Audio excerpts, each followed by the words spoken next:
आप सभी एक दूसरे को कह रहे होंगे आज हैप्पी रिपब्लिक डे, गणतंत्र दिवस की हार्दिक शुभकामनाएं। लेकिन मैं सोच रहा हूं कि मैं कैसे दूं आपको स्वाधीनता दिवस की शुभकामनाएं, जबकि मेरे देश में अधिकतर कानून, एक आध की बात नहीं कर रहा मैं, आज़ादी से पहले गुलामी काल के हैं।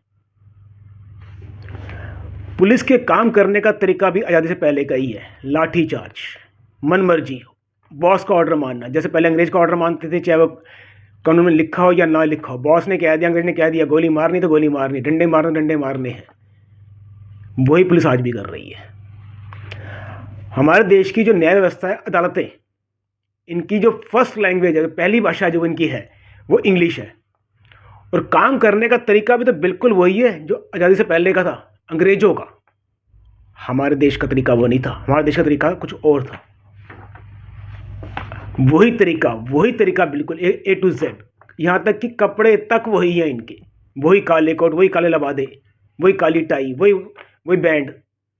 क्या बदलाव आया इसके अंदर? और जितनी समझ मेरे को आती है कि हमारे देश की कोर्ट्स के अंदर in the interest of the justice, यानी कि न्याय हित के लिए कोई काम नहीं किया जाता। कोर्ट प्रोसीजर, जटिलता को प्राथमिकता दी जाती है वहां पे। तो किस लिए?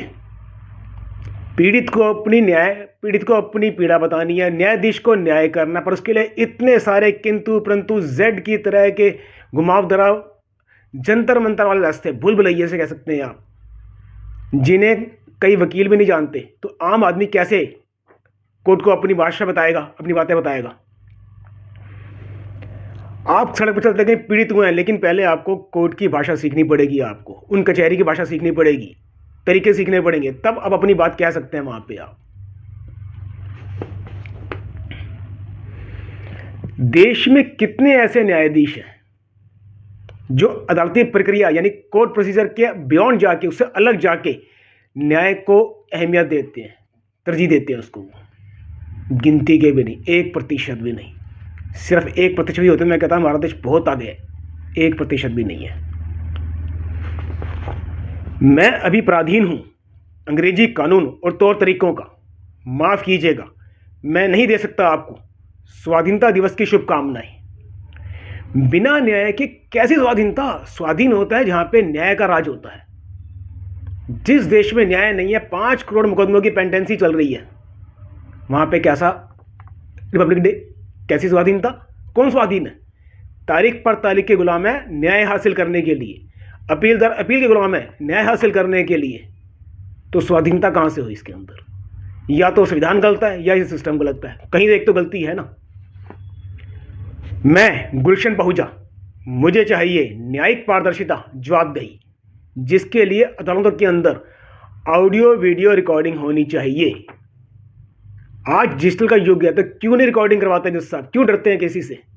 रिकॉर्डिंग करवाए ना, चल जाएगा पता कि जज गलत है, वकील गलत है, ये वादी गलत है, प्रतिवादी गलत है, पुलिस की जांच गलत है, गवाह ने झूठ बोला है, कोर्ट के एम्प्लॉई ने रिश्वत मांगी है, किसने कहां गलती करी है, जज ने कुछ कहा तो रीडर ने कुछ और लिखा है। क्यों नहीं उसको दिखाते? क्योंकि डरते हैं ये। और संविधान कहता है कि कानून की नजर में सब बराबर है। पर क्या सच में ऐसा हो रहा है? जब ऐसा नहीं है तो संविधान दिवस किस बात का? क्या पुलिस थानों में संविधान के अनुसार कार्य हो रहा है? क्या यहां पर भी रसूख, दबंग, पैसा, भाई भतीजावाद इत्यादि संविधान से ऊपर है? जब संविधान से ऊपर है तो काहे का संविधान दिवस? पहले संविधान को लागू तो करो, फिर मनाओ संविधान दिवस। क्या हर अस्पताल के अंदर, चाहे वो सरकारी हो या प्राइवेट, सब में संविधान अनुसार आम जनता का इलाज हो रहा है या उनको लूटा जा रहा है? क्या यहां पर भी नेता अधिकारी का अलग सोच के साथ और अलग व्यवहार होता है? डॉक्टर जब जैसे कोई किसी हॉस्पिटल के अंदर कोई जज, कोई नेता, कोई बड़ा अधिकारी, कोई आईएएस आईपीएस आता है, तो जज का व्यवहार देखिए कितना बदल जाता है, सॉरी, डॉक्टर का व्यवहार कितना बदल जाता है उसके प्रति। लेकिन जब मुझे और आप जैसा कोई आम व्यक्ति, चाहे सरकारी हो या प्राइवेट, इन डॉक्टर के पास जाता है तो इनका व्यवहार कितना बदल जाता है। तो संविधान कहां से हुआ? बराबरी नहीं है ना ये। हम अगर कंप्लेन करते हैं कि उस डॉक्टर ने हमारा इलाज सही ढंग से नहीं किया, तो भी सुनवाई होती है क्या? नहीं होती। क्या आम जनता की हालत यहां पर कीड़े मकोड़ों की तरह हो गई है? मैं तो कह रहा हूं हो गई है। आप क्या बोलते हैं? कमेंट बॉक्स में लिखिएगा इसके बारे में कि आप क्या विचार करते हैं।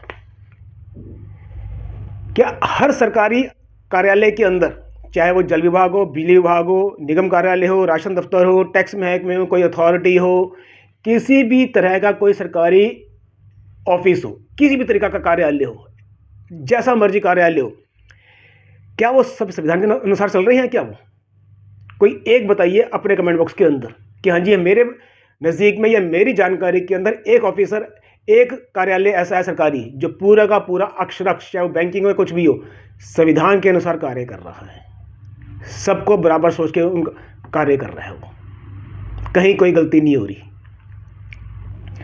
अगर हाँ, तो क्यों आम जनता को अपना कार्य करवाने के लिए रिश्वत देनी पड़ती है? जब रिश्वत देनी पड़ती है तो संविधान नहीं कार्य कर रहा। सबसे बड़ा तो क्वेश्चन मार्क यहीं लग जाता है। और उसके बाद भी अपनी परेशानियों के लिए बार बार छोटे भैया नेता से लेकर बड़े नेताओं के यहाँ चक्कर काटने पड़ते हैं, उनके पैर पकड़ने पड़ते हैं, उनके जो छोटे भैया उनके होते हैं, जो उनके सिफारिशी पत्र लिखवाने पड़ते हैं कि हमारा काम करवा दीजिए। पहले सिफारिश का मतलब है कि वो संविधान से ऊपर हो गया, कि उस सिफारिश लिखवाने का मतलब ये होता है कि संविधान ने अपना कार्य नहीं किया, तो इसलिए सिफारिश जा रही है वहां पे। संविधान होते हुए भी हमारे देश में जब भ्रष्टाचार, अपराध, रिश्वत, करोड़ों के घोटाले इत्यादि बढ़ते ही जा रहे हैं, अपराधियों में डर नहीं है अपराध करने का, तो मैं कैसे कह दूं कि संविधानता दिवस की हार्दिक शुभकामनाएं? मैं नहीं कह सकता। कि आप कहेंगे? कहेंगे तो कमेंट बॉक्स में लिखिए आप क्या कहते हैं इसके बारे में, आपके विचार मैं जानना चाहूंगा। जब देश में भ्रष्टाचार, अपराध, मनमर्जी का आचरण बढ़ता ही जा रहा है, तो मैं कैसे कह दूं संविधान से देश चल रहा है? नहीं चल रहा देश। मैं साफ साफ कहता हूं, आप बताइए कमेंट बॉक्स के अंदर। मैं आपको संविधानता दिवस की शुभकामनाएं दूं, सॉरी, लेकिन साथ ही हमें यह भी तो विचार करना है कि आखिर हमारा देश संविधान से चल क्यों नहीं रहा है। सबसे बड़ा क्वेश्चन मार्क यहां पे खड़ा होता है हमारा। क्या कारण है ऐसा कि हमारा देश संविधान चल रहा है? क्या सरकारी गलत है, या जो नेता आज हैं कल नहीं है वो गलत है? कौन गलत है? मेरी नजर में इसका सबसे बड़ा कारण है हमारे देश की न्याय व्यवस्था, अदालतें और इनमें बैठे जुडिशियल ऑफिसर। शायद आपने गौर नहीं किया, मैंने आज इनको जज नहीं बोला, न्यायाधीश नहीं बोला, जुडिशियल ऑफिसर बोला है, क्योंकि जुडिशियल ऑफिसर की सोच एक न्यायाधीश से बिल्कुल अलग होती है। जमीन आसमान का अंतर होता है। न्यायाधीश न्याय प्रदान करने के बारे में सोचता है, उसकी कोई अपनी मान मर्यादा, ईगो कुछ नहीं होता। लेकिन हमारे देश के तो अफसर हैं, एक कहावत है ना हमारे देश के अंदर कि अफसर के अगाड़ी और घोड़े की पिछाड़ी नहीं पड़ना चाहिए, तो उस टाइप के अफसर आज हमारे जुडिशल पर बन चुके हैं। आप इनसे अगर सर इतना बोल दीजिए, जज साहब मेरे मुकदमे को चलते 4 से 5 साल या 10 साल हो गए, ये इतना टाइम हो गया, मेरे को जल्द निपटा दिए, तारीख पर तारीख छोड़ी दे दीजिए। आपने इस बात को अगर कोर्ट में खड़े होकर 1, 2 या 3 बार बोल दिया तो छूटते ही बोलेंगे आप कोर्ट की कार्रवाई को डिस्टर्ब कर रहे हैं, आपके ऊपर कंटेम्प्ट लगा सकते हैं हम। न्याय मांगने पर भी कंटेम्प्ट लग जाता है हमारे देश के अंदर। इसलिए मैं कहता हूँ जुडिशियल ऑफिसर है, न्यायाधीश नहीं है ये। न्यायाधीश आदमी की पीड़ा को समझता है कि न्याय मांगने वाला उसके पास है, उसकी पीड़ा को अपने पर रख के सोचता है, वो तभी न्याय प्रदान कर सकता है। वो एक जुडिशियल ऑफिसर जो अक्सर किताबें पढ़ के आता है, न्याय प्रदान नहीं कर सकता। वो आज हमारे देश में लगभग 26,000 जुडिशियल ऑफिसर हैं, पर उनमें कितने न्याय प्रदान करने की सोच वाले न्यायाधीश हैं? कितने? बिरले ही होंगे, शायद 1-2 हों, मेरे को लगता है वो भी ना होंगे। चलिए मान लेते हैं कि शायद 1% होंगे इनके अंदर, लेकिन नहीं है। अगर 1% हमारे देश की अदालतों में होते तो वो 99% पर भारी पड़ते। देश की जनता उनकी गाथाएं इस प्रकार गाती जिस तरह आज हमारे देश के अंदर भगवान की गाथाएं गाई जाती हैं। उसके लिए हमारे को इन बिके हुए खबर की जरूरत नहीं पड़ती। प्रतिदिन उनके लीक से हटकर किए गए न्याय की खबरें अखबारों में छपती। अगर सेंसर के कारण ना भी छपती तब भी हमारे देश की चौपालों, चाय की दुकानों और महिलाओं की नेटवर्किंग इतनी स्ट्रांग है कि उनके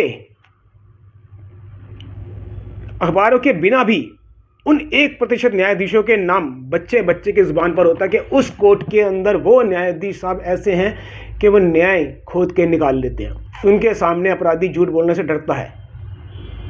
कितने न्यायाधीश आज हमारे देश में ऐसे हैं? आपको अपने देश में अगर कोई भी खबर प्रसारित करनी है तो सभी चाय की दुकानों पर, किसी चौपाल पर, किसी महिला के कान में, 2-4 महिला के कान में ये खबर डाल दीजिए, पूरे देश के अंदर ये खबर कैसे फैल जाएगी आपको पता भी नहीं चलेगा। तो कैसे ऐसे न्यायाधीश के छुपे रास्ते हमारे देश के अंदर हैं ही नहीं, इसलिए है ये सिर्फ।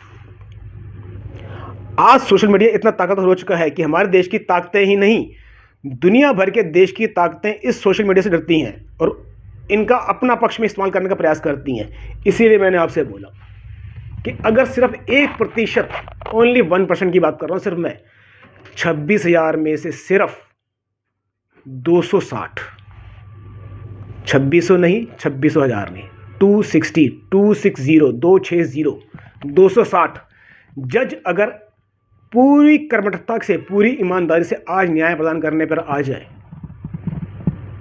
तो ऐसा कोई तरीका नहीं है जो उनको कोई रोक लेगा। 99% जजेस को भी प्रेशर दबाव में आना पड़ जाएगा कि नहीं, अब हमें भी न्याय करना पड़ेगा, नहीं तो जनता हमारी शिशालेदार कर देगी।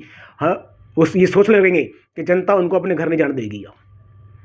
इसलिए जब अदालत को कहा जाता है कि वो संविधान की रक्षक है, आम जनता के अधिकारों की रक्षा करती है संविधान के अनुसार, आज अगर हमारे को न्याय नहीं मिल रहा तो इसका मतलब क्या है कि हमारे जो अधिकारों का शोषण है वो भी न्यायालय कर रही है, कोर्ट ऑफ लॉ अदालतें कर रही हैं। न्यायालय के अंदर न्यायाधीश बैठते हैं, अदालतों में जुडिशल ऑफिसर बैठते हैं। हमें अब क्या चाहिए वो हमें विचार करना होगा और उसके बाद ही मैं उम्मीद करूंगा आपसे कि अगले साल तक, अगले वर्ष स्वाधीनता दिवस की शुभकामनाएं देना बंद कर दीजिए। आप लोग